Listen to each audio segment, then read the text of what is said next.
I want to begin again. I recently had a conversation with somebody who said to me that experts are not always right.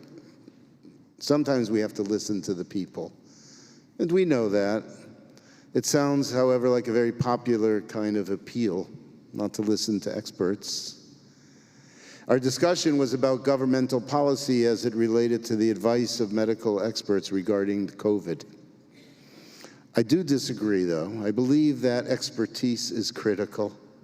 I believe that expertise develops from knowledge and leads to understanding. I believe that theories need to be tested and that we need to pay close attention to the results that come from the data that is received. You know, you and I know a lot of people who have a lot of opinions. In fact, we know people that are quite certain about their opinions. And sometimes the people that speak with the greatest sense of authority do so because they just feel a certain way, or they heard somebody say, or you know what they're saying? That's what we hear. Yet we also know that some things that are assumed to be true at any particular moment in history or time are disproven later. And that's because understanding and knowledge does grow. I recently was looking at an old Life magazine. I believe it was from 1948 or 1949. I love looking at old magazines because, so much because of the articles, although they are typically very interesting, but I love looking at the advertisements. And did you know that 9 out of 10 physicians recommend Lucky Strikes over Chesterfields because they soothe the throat?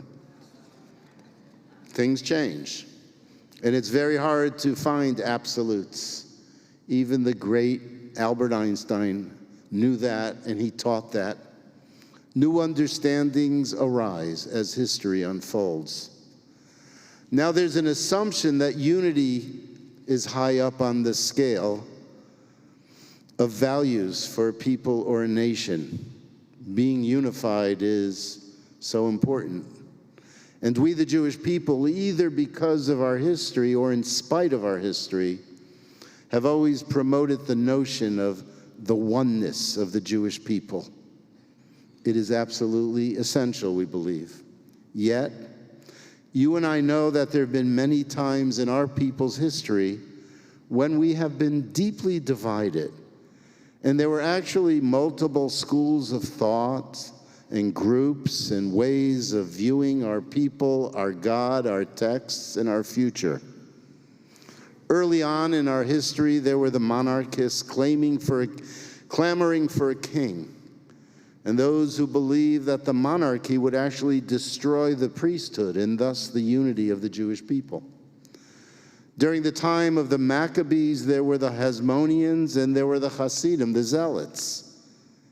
Later on, there were the Pharisees and the Sadducees. There were the Rabbinites and the Karaites. There were divisions between Ashkenazim and Sephardim. There were the Hasidim and the Mitnagdim. There were Zionists and anti-Zionists. And theologically, there developed great chasms between those who learned Torah with the tools of modern biblical criticism and those who learned Torah as the Word of God. There were great tensions between secular Jews and religious Jews. And there have been great tensions between the different streams of Judaism. Through the lens of the historian and the gift of the passage of time, we've been able to understand and to develop perspectives and see the contributions to Judaism and Jewish life and Jewish thought that come from each side of these disagreements. Perhaps we might see creative growth in the tension that comes from disagreement. On the other hand, I also think that sometimes there are exceptions to this. And one that comes to my mind is the tension between messianism and rational thought, between the messianists and the rational thinkers of our tradition. Because they're stuck trying to find value in messianism. And yet we do hold on to it in some ways. All of us do, even the most rational and the non-believers amongst us. For who amongst you has gotten rid of Elijah's cup? We place even the theologies we rationally expel, and then we find some meaning as to how they fit in a worldview. Today, I know that I don't have to tell you we are faced with a great division. I'm sure most of you remember the great UJA slogan post-1967, "We are one." And it resonates often within us.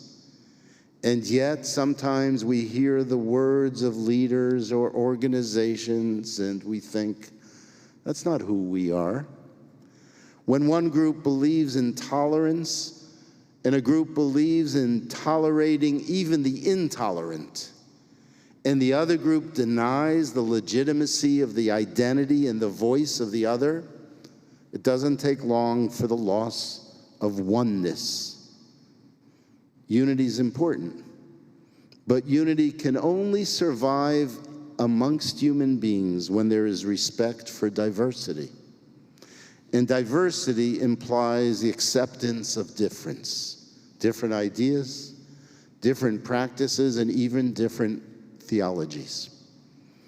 Today, with the power that has been gained by extremists, political, social, religious, in Israel, we're terribly uncomfortable with the direction of the state which just celebrated its 75th year, and the state which has been pretty much of a unifying force amongst all of the Jewish people. I know that I speak for so many in our community, but also that my thoughts don't reflect everyone as I consider where we are and where we will go. For the sake of the value of unity, I could be silent about the most important challenges we face. On the other hand, witnessing the impact of recent policy and behaviors morally and economically and politically in relation to the place of our beloved state in the context of its relationship with other democratic nations in the world, we know we need to begin to have conversations amongst ourselves. And it's often been very difficult to have those conversations. And yet, we need to be informed. We need to hear from leaders and thinkers and experts. Going back around 15 years ago, Israel was facing certain challenges that we found deeply troubling. And for many, the trouble was deepened by the inability to have civil, respectful conversations that could include disagreement. We here at B'nai Torah did something that turned out to be very productive. We created conversations to take place in our chapel after Kiddush. And the conversations had ground rules. We expected truth to be spoken. We would not allow any one person to dominate a conversation. And we said there are certain rules: no booing, no catcalls, no character assassination, no clapping. We would do this civilly. This would be an attempt to raise our understanding, our conversation, and create respect even when there was disagreement. You know what? It succeeded. It succeeded not just for those conversations in the chapel, but also for the broader conversations that took place at B'nai Torah. It opened the door to the I Engage program, which enabled us to talk about Israel using texts, studying history, looking at Jewish values, and even express critique without being called a self-hating Jew. No, we are a people who do love Israel. And sometimes the love, like the love of members of our own families, brings us to criticize, to critique. Today I want to propose that we bring back those conversations. Not because I believe there is great disagreement amongst us, but because I believe that it is so complicated, there are so many different issues, that very few of us are fully aware of what's happening, what has happened in the recent past, and what the potentials are to Israel in the future. The situation has become dire. Today I want to begin by bringing the thoughts of a great American academician, a very, very important Jewish thinker, a political theorist by the name of Michael Walzer. Dr. Michael Walzer, whenever mentioned in any academic or intellectual circle that I've ever been in, is responded to with the utmost respect and reverence.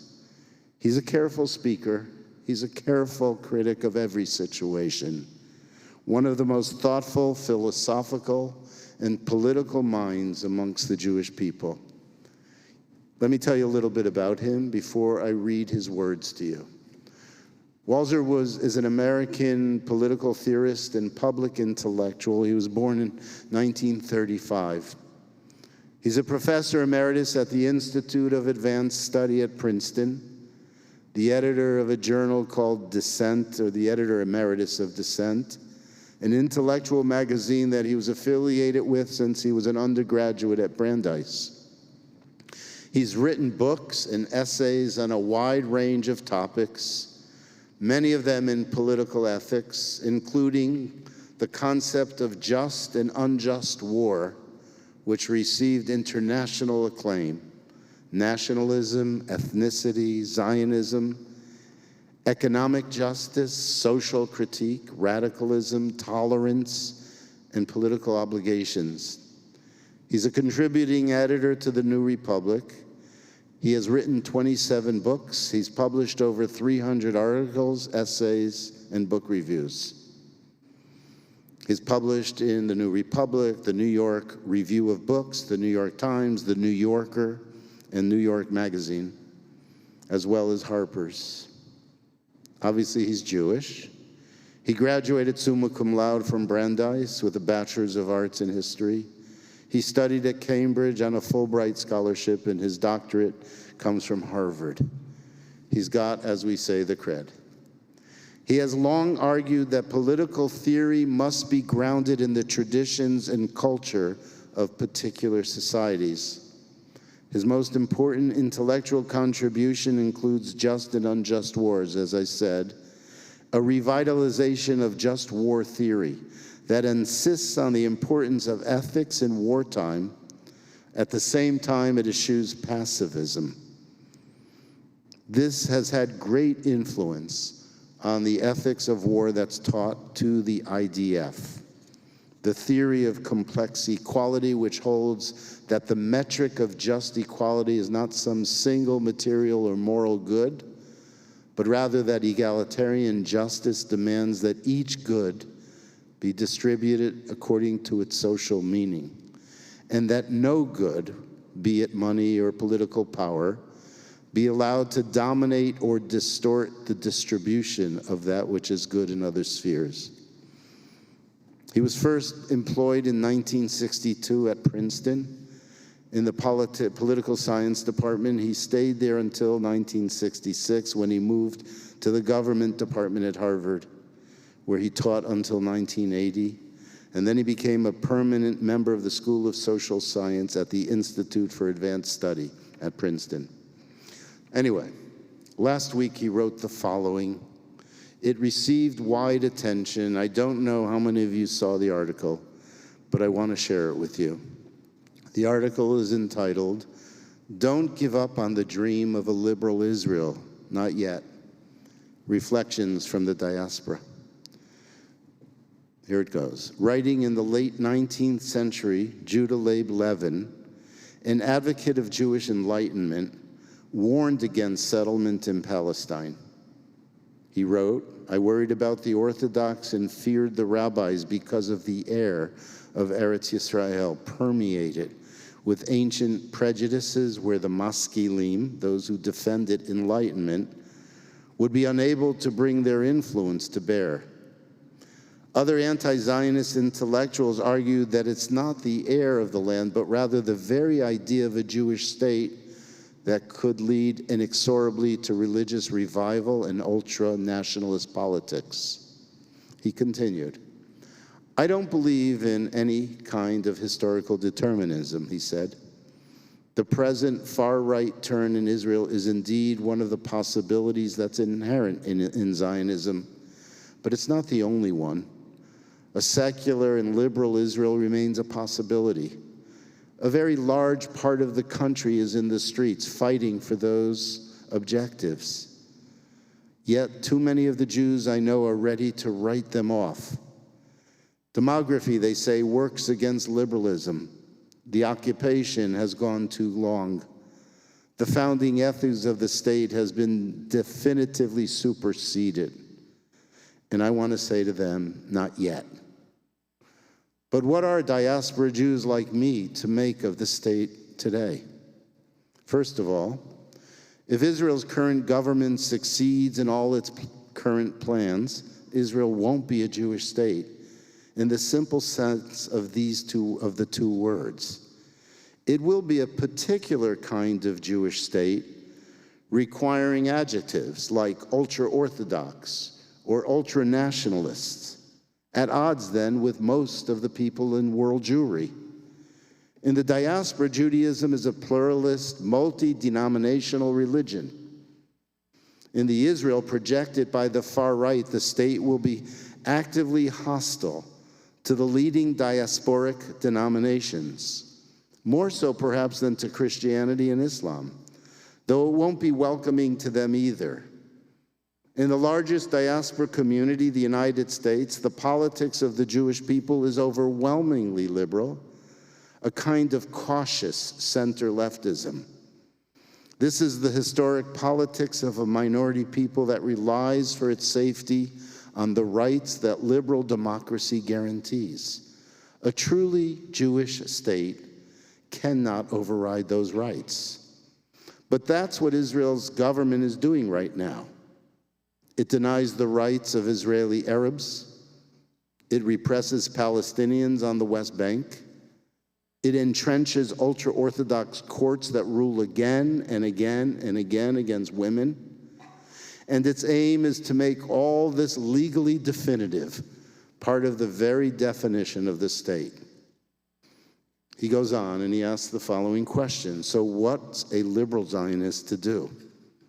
It sounds like a hard question, but it isn't. The first thing we have to do is to stand with the protesters in Israel who are defending the Supreme Court and defending the independence of the judiciary.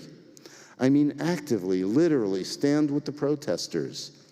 Visit Israel, hold hands with them, call them, write, send money to their organizations. Defend them here at home. Explain to our fellow Jews and Americans generally that this isn't a fight about complex issues of judicial philosophy. It's a fight for the values upon which our own diaspora and the lives of all minorities in liberal societies depend. It's a fight for democracy. Of course, that fight will be decided by the citizens of Israel and by them alone. The protesters are engaged in the central democratic project to organize and mobilize a majority of their fellow citizens. But they do want help from the outside, the kind of individual help I've just described, but also help from democratic states like the United States. There's nothing unusual here. During the uprisings in Arab states in 2011, the activists there looked for help from abroad.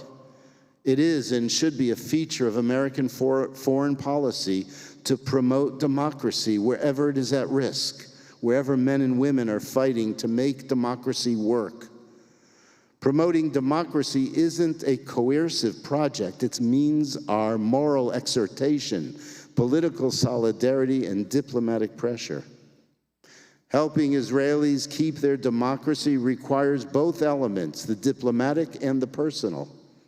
Of course, there is now and will always be a significant number of Americans, mostly older Jews and evangelicals, whose support for any Israeli government is automatic, whatever its politics. This is, I think, a declining number, and it's no longer the most vocal. More and more American Jews, especially young Jews on our campuses, are critical of an ultra-Orthodox or nationalist Israel. But the critics are divided. Some, a minority but a growing minority, believe that ultra-Orthodoxy and nationalism are Israel's destiny, and that's the only way to avoid what's coming, if it isn't here already. It's to reject Zionism.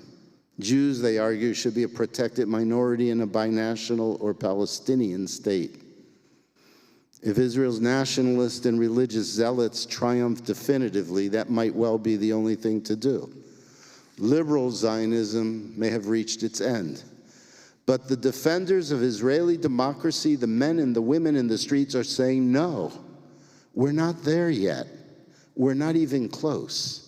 And here in the United States, there are still many critics of Israel who try, as I do, to separate the government from the state, so that we can be brutally critical of zealots in power without giving up on the possible future of a Jewish state. That is, a state that reflects the greater number of Jews throughout the world. So what kind of state is that exactly? It's not a state that rules over another people. It's not a state that discriminates against religious or ethnic minorities. It's not a misogynistic state. It's not a state that is Jewish like the states that Jews historically lived in before emancipation that were Christian or Muslim. It should represent the self-determination of the Jewish people in the same way that Norway, for example, represents the self-determination of the Norwegian people. It should be a nation state, not a religious state. Those are aims and values that derive from the historical experience of the Jewish people. They are the values of the labor Zionists, the founders of Israel in the 40s.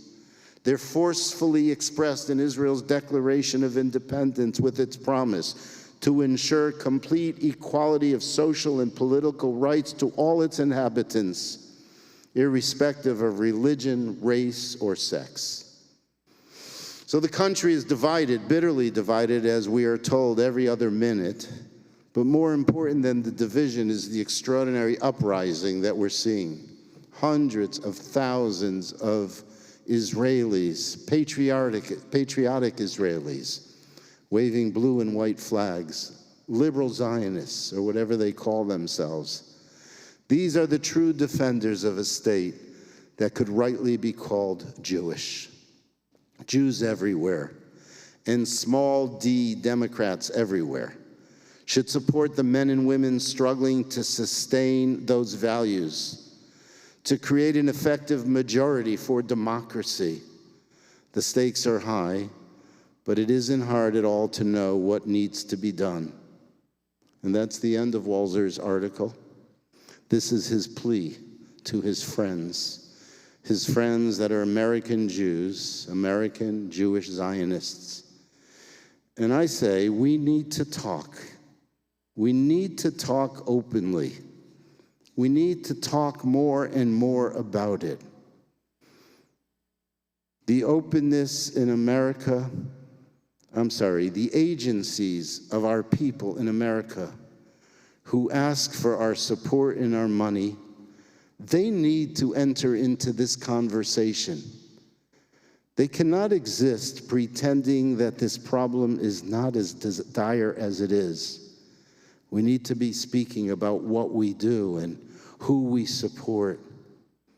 You see, from the bottom of my heart, with every fiber of my being, I believe we need Israel. And the Israelis, like us, aren't giving up yet, and we can't give up. We have to be willing to engage in this conversation amongst ourselves, in our community, with the national Jewish organizations, and with Israel, and especially our brothers and sisters who are fighting for democracy. We have to be in the struggle for a civil society That's what we wanted. That's what we dreamt about. That's what we thought we had. We have to be in the struggle for a free, liberal, pluralistic, democratic state, a state that pursues coexistence and autonomy for its neighbors, a place that pursues peace, justice, and freedom for all people, for Jews and non-Jews, Israelis and Palestinians and all people, for men, for women, and for members of every stream of the Jewish people. I think we need to talk, and we need to find appropriate ways to talk for one simple reason: a free, democratic Jewish state. Thanks.